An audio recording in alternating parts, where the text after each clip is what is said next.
So, I watch a lot of sitcoms. I find them to be very comfortable, easy to digest long-term entertainment that even at its worst, still finds a way to keep me busy. Whether I want to laugh at some cheesy jokes, watch some characters go through interesting situations, or gain a new perspective on things, sitcom has always been just a fantastic pastime. And on today's first episode of my new series, Looking Back, we're going to be looking back at How I Met Your Mother. No sitcom has ever had the same impact on me as How I Met Your Mother. From its highest highs in the first 4 seasons to the mediocre but still fun later seasons to that controversial finale, even at its worst, I've still had a good time with it and I still revisit it pretty often. Those first 4 seasons are always still a blast to watch, getting to know these characters, seeing them go through hardships of the relationships, the fun of hanging out at a bar with friends and having a great time with all the humor coming from the characters and their personalities. Sure, not every joke lands, but there was always something about these characters that made them super interesting. This show is good at making us care about these characters even if we don't actually fully side with them. Ted, the main character, can definitely push his romance a bit too far, but then we all know he means well. He spends so much time with him that we can just accept it. Lily can definitely be a little controlling, but again, the good things she does outweigh the bad she does in our minds. Marshall was always a fun goofball who's smart but still loves goofing around and just living life in the most fun way possible, always embracing his inner child. Barney, who's not the nicest guy, but he's hilarious and has a real character arc spanning the entire show. In fact, I think by the end of the show, Barney, an initially 2-dimensional character, ends up being one of the most well-developed of them all. And then there's also Robin, who adds a lot of fun to the cast, especially when her alter ego Robin Sparkles was introduced. Those first 4 seasons just have an energy to them. That classic warm feel at the McLaren's bar. It's the reason I still can't get enough of those first 4 seasons.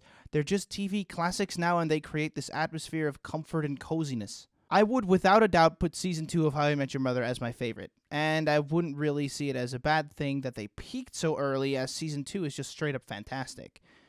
Now, where the show started to lose me a little was definitely around season 6. Don't get me wrong, this season still has all the good elements from before.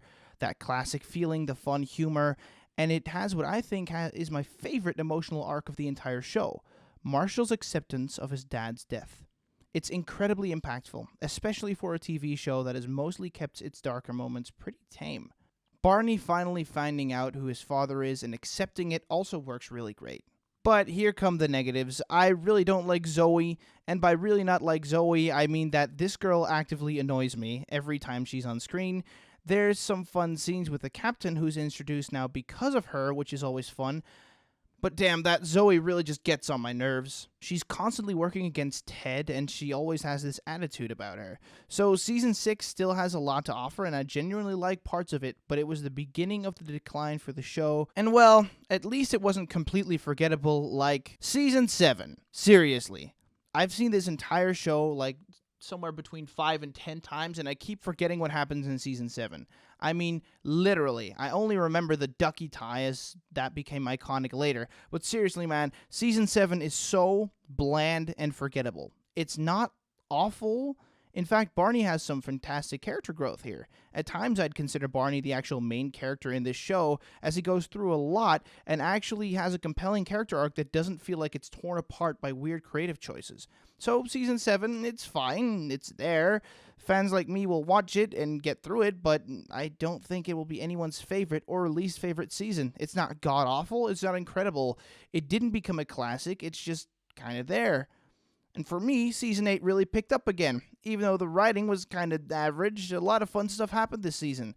Barney's wedding prenup was both funny and marked some real character growth to him. Ted and Victoria's relationship developed more. Marshall and Lily decided to move to Italy, and we finally get a glimpse of the mother. So while season 8 was definitely not up to par with the early seasons, I at least considered it a massive step up. So, now that I've gotten my opinion on the rest of the show out of the way, let's get into the real meat and potatoes of this video. Let's get into what I think is the most interesting season of the show. Now, just because I said interesting doesn't mean I think it's good, but I just find this particular season incredibly interesting to discuss, because you all know what happens. If you don't, why are you watching this video? Go finish the show, come back later. So, season 9 of How I Met Your Mother. What a mess! This season actually introduces a few good ideas and then throws them out of the window immediately. There's still some great humor and character growth with Barney. The way we see Tracy meet the entire gang is genuinely great. The episode How Your Mother Met Me may be the best in the entire show, so there's definitely stuff to appreciate about this finale, but now let's look at how and why I think this finale horribly messed up. The entire show is based around two things: the mystery of who the mother is, and setting up that Ted and Robin don't work together as a couple.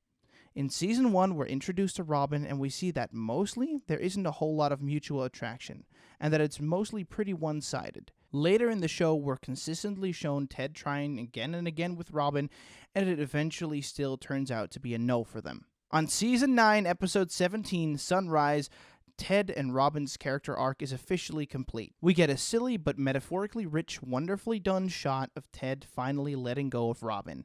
And that's it. Ted accepts Robin is marrying Barney, and the story appears to be nearing a conclusion. Ted meets his future wife, and psych! You didn't think they'd just make the show end, right? No. They had to force a random plot twist in there. The mom died, and Ted goes back to Robin in the end. I have no problem with plot twists, but if they don't fit, it just doesn't work. You know, this final episode reminds me a lot of The Rise of Skywalker, where it just throws stuff at you because that's what the writer wants, not because the story was organically going there. You are a Palpatine. The biggest problem with this show is not that they planned it out too soon, but the problem is that they kind of stupidly decided to shove so much stuff into the story that pointed out to the opposite, that this ending just completely comes out of nowhere. It's also difficult to believe within the show's context itself. This ending was so hated that they included an alternate ending on the Season 9 DVD. Now, as a whole, I find this show incredibly hard to grade. Yes, those first few seasons are an absolute classic. I'd give those a 10 out of 10, not because they were perfect, but because they were exactly what I was looking for as someone who enjoys sitcoms with some cheesy humor. And I think Season 9 so royally, massively messes everything up, I would honestly give that season a 4 out of 10. But on the whole, I think you can look past all the inconsistencies in the show, and I think everyone can have a great time watching the show. So overall, let's say 7 out of 10, sure. So, now I'd really love to know what you guys thought of How I Met Your Mother. Did you like it? Did you not like it? Be sure to let me know down in the comments. Be sure to leave a like and make sure you're subscribed to the channel and have notifications turned on with a little bell icon to make sure you don't miss any videos in the future. I'll see you guys on Friday in another video. Take care.